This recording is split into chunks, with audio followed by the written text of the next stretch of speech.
today I'm here with my Australian mate, Tom. We met in Cusco and had a lot of fun exploring all of the archaeological sites in the area, more than I expected to see when I was there. And he taught recently, or a couple. Well, you can expand on it, but he taught not English but math and physics, I believe, in South America. I've also taught in South America, but his experience was a little different from mine because he was in the Amazon. So that's what we're going to talk about today. So good to see you, Tom. Great to see you, Pat. So just to start out, introduce yourself, where you're from, how old are you? Tell us a little bit about your background. Great. Yeah, Tom from Australia, from Brisbane, just Mm-hmm. on the east coast of Australia. Mm-hmm. If you remember Finding Nemo, it's about halfway on Nemo's journey from Cairns to Sydney. Okay. Third biggest city in Australia. And 25 years old. Civil engineer, but just love traveling and learning languages, and went over to South America and then stumbled and met you just over in Cusco by chance. And had a few experiences in between, as you were saying, that experience in the Amazon teaching and teaching physics in Spanish was a bit challenged, and Okay. I really enjoyed it though. Students are really great, really friendly, and we'd have 3 weeks of straight classes and 1 week of holidays. So we'd often go to the villages and spend time with students. It was great. Yeah. Yeah, that sounds like a good work schedule. I wouldn't mind doing that. Yeah. Yeah. It actually ended up being like 10 days holiday. So, really good time at the end of each month. You just go to the villages and go, do a bit of hunting and cooking up and fishing. And yeah, it was great. All right. Well, can you tell us a little bit about where you taught? How did you specifically end up there? How long you were there for, and just your teaching experience in general? Yeah. So it was a rural Indigenous school. So really helping students that come from rural Indigenous villages. They Mm-hmm. would all come. It takes 5 or 7 hours to all come to the school, stay at the boarding school for 3 weeks, and just like it was a gigantic campus just full of trees and in the middle of the Amazon. But it was quite close to one town called Lago Agrio, Mm-hmm. near the border of Ecuador and Colombia. The school itself was a secondary school, had about 100, 150 students, and I was in charge of, they call it, like they're the third last 3 grades of high school, let's say. So that's how Okay. you're supposed to say it. Like, So like 15, 16, 17, around there? yeah, that's Okay. right. Yeah, that sort of age. So, yeah. And they were very motivated to learn. It was fantastic.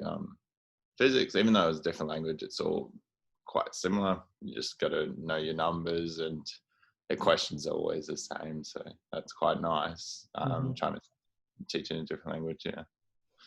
And And I had to organise the classes and do the exams and everything. So there's a bit of a challenge in that. And also when the parents were asking, "Hey, why is my child not doing so well? Why did they not pass this subject?" And I'm like, "Oh, yeah." so you had to do everything. You were, Literally, like they just signed me up as a teacher, not just a uh-huh. casual, as if Mm-hmm. I was a proper teacher. Yeah. Okay. And how did you end up specifically in this school in Ecuador, in the Amazon? What was the process? Because, I've applied to work in different countries and it's been a different process, but, why was it, specifically that you ended up in this place? Yeah. So back in Australia, I went to a Catholic school, and they have a bunch of Catholic schools around the world. Mm-hmm. And yeah, it was just one of them. So I basically asked the teacher here in Australia, and then basically from there it kind of really started the idea of volunteering South America. So initially thought it was much easier to do 3 months in each place because of like the visas and stuff, Mm-hmm. but then Ecuador was really keen to have me for 1 full semester. So and that's out. I also got to Bolivia. So yeah, just really asking because there's a big network of Catholic schools, Okay, so it was like a sister school kind of thing where they have different branches in all kinds of places. Yeah, yeah. Okay. And just to talk about the place itself, obviously, Australia has its fair share of wildlife and everything. What would you say were some new realities for you in the Amazon that you didn't necessarily experience back home? Um, yeah, probably obviously the anacondas and how the Okay. little students would just come up to them in the canoes and just be like, oh yeah, it's just a big anaconda, no worries. I don't, surprisingly, I felt safe in the Amazon that I would in the outback in Australia Really? because yeah, it's just the snakes are much more dangerous in Australia, spiders and everything. So the Amazon, although it's very dense and its vegetation's not, I didn't feel, yeah, Australia gets you ready for anything. Hmm. Especially, but yeah, you just learn as you're growing up in Australia. You still go out in the bush, hiking and everything, but you got to be aware that there are those snakes around. So you're always kind of walking with your head a bit down rather than up. So Hmm. And when you were, going to different places there, were you always going with other people who knew the area well, or were you able to go off on your own to do hikes and those kind of things, or what was that like? yeah, definitely a bit of both. I'd say in Ecuador, yeah, we go with the students. They take us around the canoe, or yeah, there was so many little tracks, and we had to take gumboots, but my feet are too big for any of the gumboots I had, so that was a bit tricky. Hmm. Um, and yeah, there's lots of little things we did. We'd go fishing a lot, and yeah, it was always the students or their parents that take us around. And yeah, back in over in Bolivia, I'd go hiking a lot by myself. So there's lots of mountains near the school I was volunteering in, Hmm. and yeah. Okay, so it doesn't sound like it was too much of a shock as far as, oh my God, I'm in this new place. I don't know where I should go. It sounds like you. I know you're an adaptable guy. It sounds like you settled in pretty easily. Yeah, yeah, definitely. Settled in. It had its challenges, obviously, being so different, so rural. Hmm.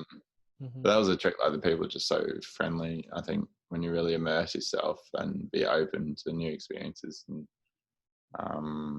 the wonderful thing these days is that you can still just go to the shop, get a bit of data on your phone, and still ring your family back home. So you're never really too far from connecting to family when you miss them. So, but the thing is, like, yeah, especially where I've been in my experiences in South America, people are very open and friendly, and even I've got really close friends in Largo Agri, and they call them my family. I call them my Ecuadorian family. Like, Hmm. Did you live with the host family when you were there?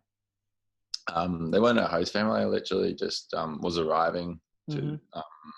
in Ecuador on a bus trip between Quito and Largo Agri, and I met this lady. Just started talking, Hmm. and yeah, she basically just invited me around, and then there was another volunteer, a Spanish fellow, Hmm. and we'd go with him as well, and then we just have this really good friendship. So yeah, the people are so friendly in South America, and it definitely makes a big difference if you can speak a bit of the language, because especially people that wouldn't normally be able to interact with foreigners, it just opens up those doors. Yeah.